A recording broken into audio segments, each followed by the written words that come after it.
សួស្តីអ្នកនរគ្នាយាយនេះយើងត្រឡប់មកជួបគ្នាវិញម្ដងទៀតហើយថ្ងៃនេះយើងនឹងទៅមើលវីដេអូបន្ថែមទៀតពីការកណនីសរសៃដែករបស់ជើងតាងថ្ងៃមុនយើងបានមើលវីដេអូមួយពាក់ព័ន្ធជាមួយនឹងការកណនីសរសៃដែកជើងតាងហ្នឹង packet ហ្នឹងតែវាជាប្រភេទ rectangular គឺ very simple អញ្ចឹងថ្ងៃនេះយើងនឹងទៅមើលប្រភេទ ring complex ជាងហ្នឹងថាតើយើងកណនីបែបម៉េចទៅលើជើងតាងដែលឈរនៅលើគ្រឹះ3ចេះហើយសរសៃដែកគេឲ្យជា typical ចេះតើយើងកណនីបែបម៉េចចឹង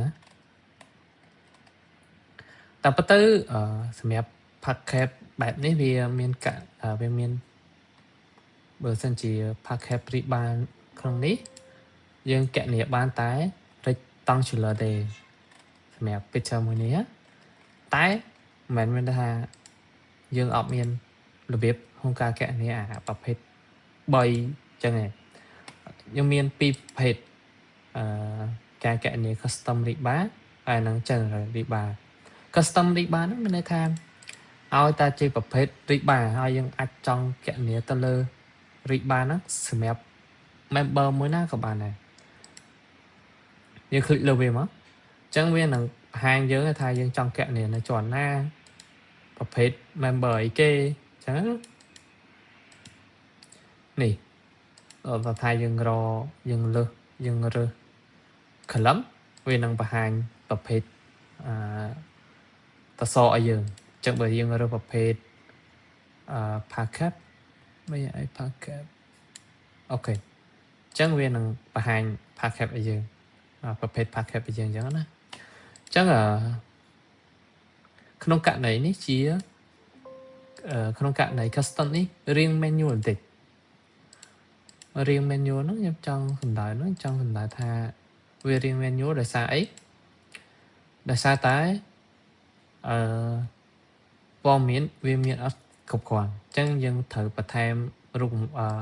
ព័ត៌មានឲ្យវាបានច្រើនដើម្បីវាស្គាល់អញ្ចឹងណាខ្ញុំស៊ុំបន្តិចអូខេអញ្ចឹងយើងមកមើលនេះវាមាន rebar take number rebar diameter rebar spacing rebar discipline មួយ rebar length មានន័យថាប្រវែងមួយបើសិនជា total rebar length មានន័យថាយកប្រវែងហ្នឹងគុណនឹងចំនួនដែកអញ្ចឹងណាអានេះជា shape អញ្ចឹងក្នុងករណីយើងកណនី spiral ផ្សេងការកណនី polyline ផ្សេងអញ្ចឹងយើងត្រឡប់ទៅមើលបតុងបន្ថែមទៀតពាក់ព័ន្ធមួយ select pick point quick ហើយនៅ calculate spiral ចាំមើល calculate spiral ខ្ញុំនឹងទៅបង្ហាញក្នុងការកណនីតសផ្សៃដៃសម1អញ្ចឹងក្នុងនេះយើងមានដែរយើងមាន select យើងមាន pick point យើងមាន quick អញ្ចឹងខ្ញុំបង្ហាញមួយឲ្យអ្នកទាំងអស់គ្នាឃើញអញ្ចឹងនៅពេលដែលយើងរើសព័ត៌មានគ្រប់ហើយវានឹងបង្ហាញយើងនេះថាយើងមានអីខ្លះអញ្ចឹងណាអូខេយើងមាន PCP នេះចំនួន2អញ្ចឹងដល់ថាយើងកណនីដែកហើយវានឹងទៅគុណនឹងចំនួនដល់ថាយើងកណនីដែក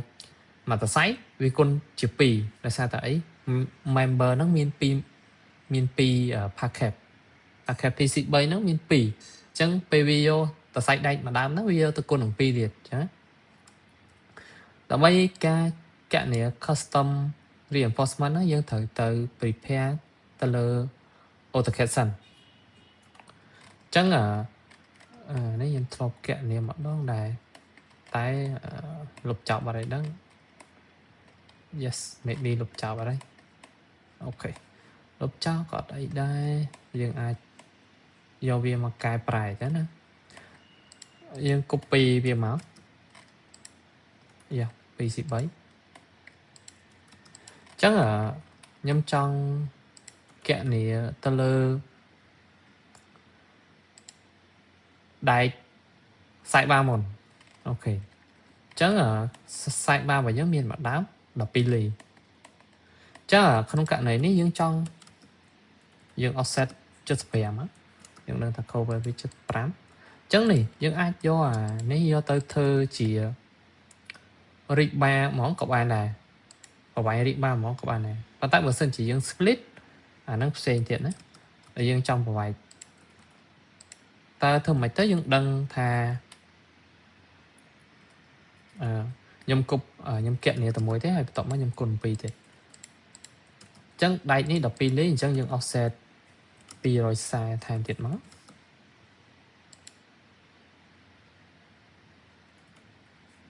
អូខេចប់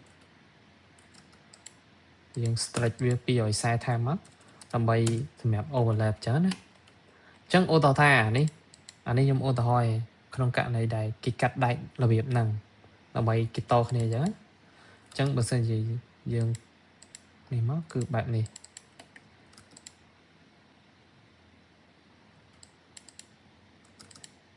គេតដែកបែបនេះដើម្បីធ្វើ sidebar អញ្ចឹងកន្លែងហ្នឹងវាមកជុំអញ្ចឹងយើងអាចចងបែបយើងអាចកាត់ដែកបែបហ្នឹងអាហ្នឹងទៅតាមអ្នកសពត្រូវវិញតាម transment ហើយក៏ចង់រៀបដែកវាមិនក៏បានដែរតែជា principle គឺយើងធ្វើបែបហ្នឹង simplify ទៅយើងកណនីបែបហ្នឹងទៅដើម្បីឲ្យងាយស្រួលអូខេខ្ញុំ copy អានេះមកខ្ញុំ export ខ្ញុំដឹងថាអានេះ 1db អូខេអានេះលុបចោលដែកហ្នឹង 1db 12លេខអញ្ចឹងត្រឡប់មកក្នុង Excel វិញតើណៃយើងបំពេញតែប៉ុណ្្នេះមកយើងប្រើប៊ូតុង select អូខេយើងអាច select text យើង enter តបមកយើង select object អញ្ចឹងយើងទៅមើលទាំងអស់គ្នាថាវាបំពេញទៅសាថ្មីខ្ញុំសង្ស័យអូខេនេះមិញខ្ញុំ space ទៅវា select អញ្ចឹងទៅយើង space ទៅវាបាត់លេខអញ្ចឹងអ្វីដែលយើង select បានគឺ 1db 12លេខចំនួនដែកមួយដើមយ៉ាម៉ែត្រ12លេខ spacing អត់មានទេប្រវែង3ម៉ែត្រ15អូខេចាំមើលយើងទៅមើល3ម៉ែត្រ15នេះ3ម៉ែត្រ15ដោយសារអីដោយសារតែអានេះខ្ញុំ mirror មកទេ total ហើយ3ម៉ែត្រ15អញ្ចឹងយើងអាចកណនីអញ្ចឹងបានយើង add មកយើងបានដែកបដើមអញ្ចឹងដោយសារតែវាមាន2ដើមវាសងខាងទៅអត់អញ្ចឹងយើងចង់ធ្វើម្ដងទៀតក៏បានយើងចង់ដាក់អានេះចំនួន2ក៏បានហើយយើងគុណនឹងអានេះបន្ថែមក៏បានឬក៏យើង edit កន្លែងនេះក្នុងករណីអូខេឥឡូវខ្ញុំបង្ហាញមួយទៀតក្នុងករណីដែលថាយើងអត់ចង់ដាក់ម្ដងហើយកណនី2ដងទេអញ្ចឹងយើងអាចដាក់2ចេះចាណាអានេះខ្ញុំកណនីឲ្យមើលហើយខ្ញុំលុបចេញវិញហើយអានេះខ្ញុំអាចចុច click add មួយទៀតអញ្ចឹងខ្ញុំបាន2ដើមហើយអញ្ចឹងណាអូខេខ្ញុំលុបចោលខ្ញុំធ្វើតាថ្មីខ្ញុំ select 2db 12លេខនេះអញ្ចឹងនេះយើងឡើងពី3ម៉ែត្រ15ឡើង3ម៉ែត្រ31អញ្ចឹងយើងគុណ2ហើយយើងគ្រាន់តែ add មកគឺតន្ន័យហ្នឹងបានហើយអូខេអញ្ចឹងក្នុងករណីនេះយើងកណនី sidebar ហើយចុះកណនីនេះអាដៃបឋមហើយនឹងដៃថប់នេះអាហ្នឹងយើងធ្វើមិនអាហ្នឹងក៏បើសិនជាយើងអាសាយើងអាចធ្វើវិធីហ្នឹងអញ្ចឹងណាយើងអាចគូដៃមួយដើម្បីកណនីអញ្ចឹងក្នុងករណីនេះគេមានដៃគេដែរគេដាក់ឲ្យត្រូវនេះគេមានដៃគេដែរអញ្ចឹងយើងអាចខ្ចីអាហ្នឹងមកកណនីសិនក៏បានតែប៉ុន្តែខ្ញុំមានវិធីសាស្ត្រលឿនជាងហ្នឹងទៀតប៉ុន្តែអានេះខ្ញុំចង់បង្ហាញវិធីសាស្ត្រ manual សិនអូខេខ្ញុំ copy អានេះមកមួយទៀតអានេះខ្ញុំធ្វើចេះដើម្បីបញ្យល់បងប្អូនគឺយើងស្រួលយល់យើងមានចំនួននេះហើយឥឡូវខ្ញុំ offset ចេះ ខ្ញុំថាអានេះប្រវាយមួយចោះអញ្ចឹងបើសិនខ្ញុំគិតតាមទិសឆចេះអញ្ចឹង spacing វា2ទឹកអញ្ចឹងខ្ញុំ offset ត្រូវ offset 2ទឹកណា2ទឹក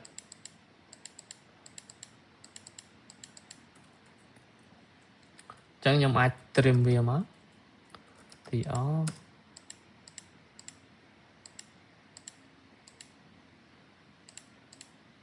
ខ្ញុំអាច trim បែបនេះអញ្ចឹងខ្ញុំបានដែកប្រភេទហ្នឹងហើយខ្ញុំថែមតែជើងទៅគឺគ្រប់គ្រាន់ហើយអូខេអ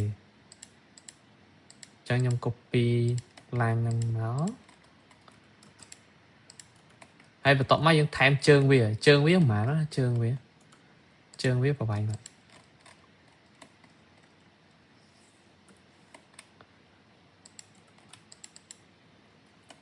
អញ្ចឹងយើងអាច explode មកហើយយើង copy ជើងវាទៅខ្ញុំ join វិញនេះ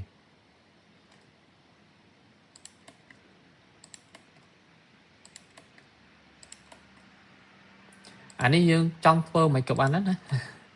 តាមវិធីសាស្ត្រយើងឯងអញ្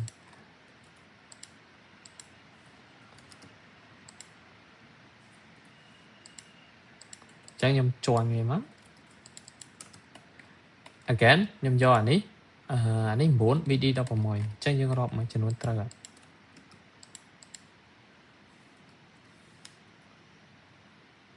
8អូខេនេះតែ8ទេហេតុអីបាន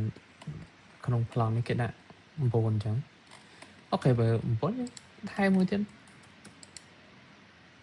កុំឲ្យវាបាក់គិតច្រើនអូខេម្ដងទៀតខ្ញុំ copy អានេះយកមកអានេះវាជា leader text ខ្ញុំលុបចោល text នេះខ្ញុំយកប៉ុណ្ណេះខ្ញុំលុបចោលកន្លែងនេះខ្ញុំយកមួយខ្ញុំដាក់មួយទៅបានហើយspacing ខ្ញុំមិនកំណត់ទេអូខេសម្រាប់បងប្អូនចង់ដាក់មួយចេះក៏បានចង់ដាក់ចេះក៏បានយើងចង់ឲ្យវាមានដាច់តម្លៃក៏បានយើងចង់ដាក់វាជាមួយគ្នាក៏បានដែរយើងនឹងថាយ៉ាងម៉េតវាដូចគ្នាtext វាដូចគ្នាទេវាខុសទៅប្រហែលអញ្ចឹងត្រឡប់មក AutoCAD វិញយើងអាចចូល select ម្ដងទៀត select មកយើង select មកអាយ៉ាយើង zoom តិចអូខេយើង select លើ text មកបន្ទាប់មកយើងចុចលើ ribbon អូខេចូលនៅមិញ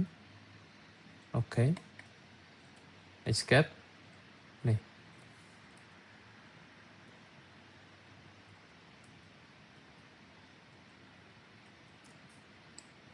យើងបានហើយជប់យើង clear តាន់ហើយសិនអូខេខ្ញុំធ្វើម្ដងទៀត select ribbon text ខ្ញុំចុច ribbon object អូខេបានមួយអញ្ចឹងខ្ញុំ add មកខ្ញុំបាននេះប្រវែងប៉ុណ្នេះខ្ញុំ add ចំនួនប៉ុណ្នេះអញ្ចឹងក្នុងករណីហ្នឹង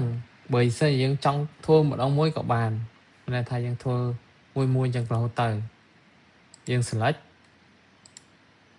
ribbon text enter select ribbon enter តមកយើងចុច add អូខេ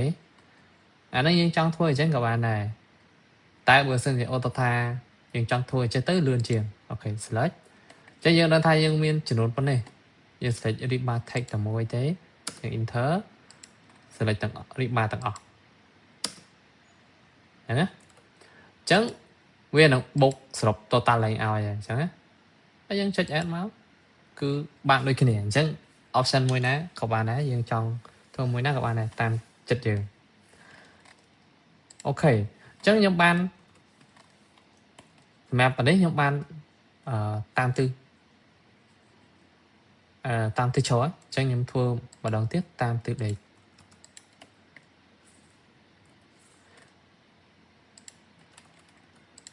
nhưng lúc anh đi cháu và hai triệu nè ọc nếp bài chỉ bảo bạn tam tịch với nhóm phở comment bấy buồn đấy nhóm phở bốn sản nghiệp isolate layer này bấy and isolate mình chẳng vì hiện lương này nhóm chơi chất para bạn nè chắc là tờ lọc mau bánh nhưng para chả mất ok nhưng para line bánh nhưng do nó kiến đi hai tổng mắt nhưng offset bí tật đại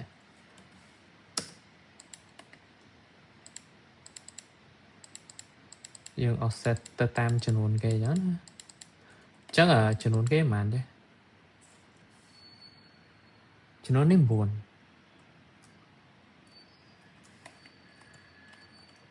chắc là nhầm trim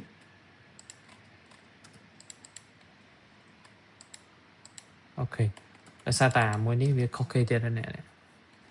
chắc là những offset mùi tiệt máu những offset tầm rồi ha các bạn này ok chẳng vì là chọn cái này thì ó chẳng là cái này ní dương miên trơn với chăm những do trơn về máu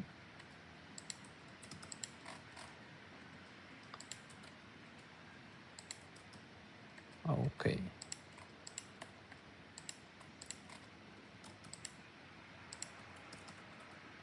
dương miên trơn về hơi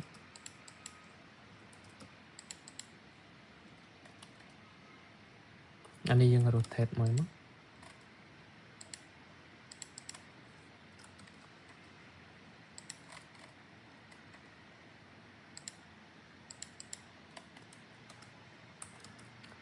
dương copy về máu và tổng máu chậm dương chọn về nhé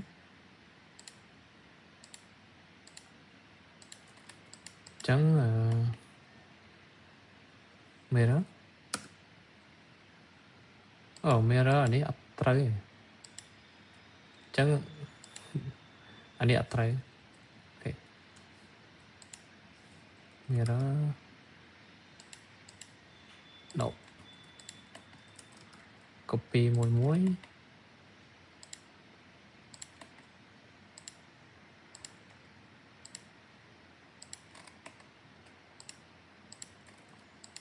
nhầm cho anh biết là mình chẳng nhầm do đây copy này mời quá nhận lần thà này đọc một mùi ly đá chẳng mà đón thiết những trong kẹ niệm mà đón tập các bạn những trong kẹ niệm môi các bạn ta không cạn này nhưng kẹ nèo đang tập ok nhầm cho màu sản phẩm cho xong đi bán nhầm click lên môi máu vì load ai giờ này chắc những mơ tên này là bên thao tên này trời PC 7 bị làm ok cho nhầm click select bị muối nhầm vô total lên rồi nhầm select tận tới vì kẹ này total lên nha mày ok này vào động mày add chắc những bạn đại top này cái này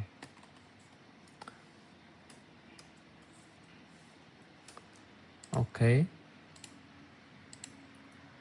chẳng dương tôi mơ ở thực hiện lần tìm nói ta dương kẹt này nói chắc là top hay nâng bật top đấy đôi thật kia thì tại gặp top nâng bật top cứ đánh nó đôi kia thì chừng tiền như cho khổng chẳng nhầm reset analytics ok chẳng là không cạn này nếu nhầm trong và hai mà vào pay tiết trong cạn này dưỡng trong ban hoàng tha đây mà đam náp và vành pan ná đây mà đam náp và vành pan này chẳng dương thua bạn ní cứ dương đang chụp ban hoàng tha đây náp và vành pan ná đây náp và vành pan nào ở đôi vị thi xa này vị thi xa ní cứ dương đang tha tập vào vành total này chứ បើសិនថាយើងចង់ detail ខ្លាំងយើងចង់ថាដឹងថាដែកមួយណាប្រវែងប៉ុណ្ណាយើងអាចក៏ឲ្យយើងអាចធ្វើបានដែរឥឡូវយើងចូលមកឡើងវិញខ្ញុំស៊ូមតិចអូខេអញ្ចឹងយើងคลิกលើវាមកវានឹងបញ្ចេញទៅណាឲ្យនេះមុខងារ quick អញ្ចឹងយើង quick នេះគឺបងប្អូនចំណាំគ្នាយើងចំណាំនៅកន្លែងនេះបើសិនជាឃើញប៊ូតុង quick ភាគច្រើនគឺសំដៅទៅលើ loop មានន័យថាយើងធ្វើឲ្យម្ដងទៀតយើងអត់ចាំបាច់ប្រើប៊ូតុង add ណាក្នុងករណី select ករណី pick point គឺយើងត្រូវមក add ម្ដងទៀតអញ្ចឹងយើងទៅមើលប៊ូតុង quick អូខេ quick មានន័យថាយើង select ribbon text ដែរ select enter text ribbon text enter text ribbon អញ្ចឹងយើងធ្វើអញ្ចឹងរហូត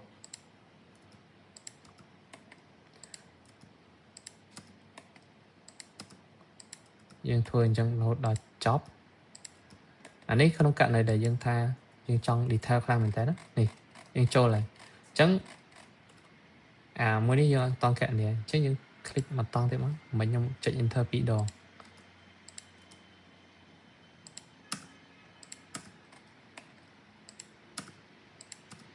អូខេ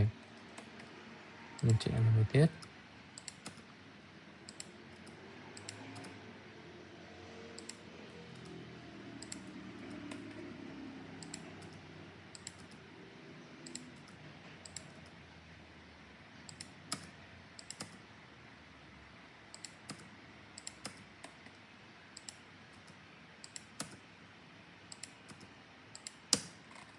អូខេខ្ញុំ escape ខ្ញុំនឹងបានតំណែងនឹងទាំងអស់ហើយអញ្ចឹងឥឡូវខ្ញុំចង់ដឹងថាតើតសាច់ដែកដែលខ្ញុំបានកណនីហ្នឹងខ្ញុំកណនីនៅកន្លែងណាខ្លះខ្ញុំគ្រាន់តែ select all មកខ្ញុំដក packet នេះចេញ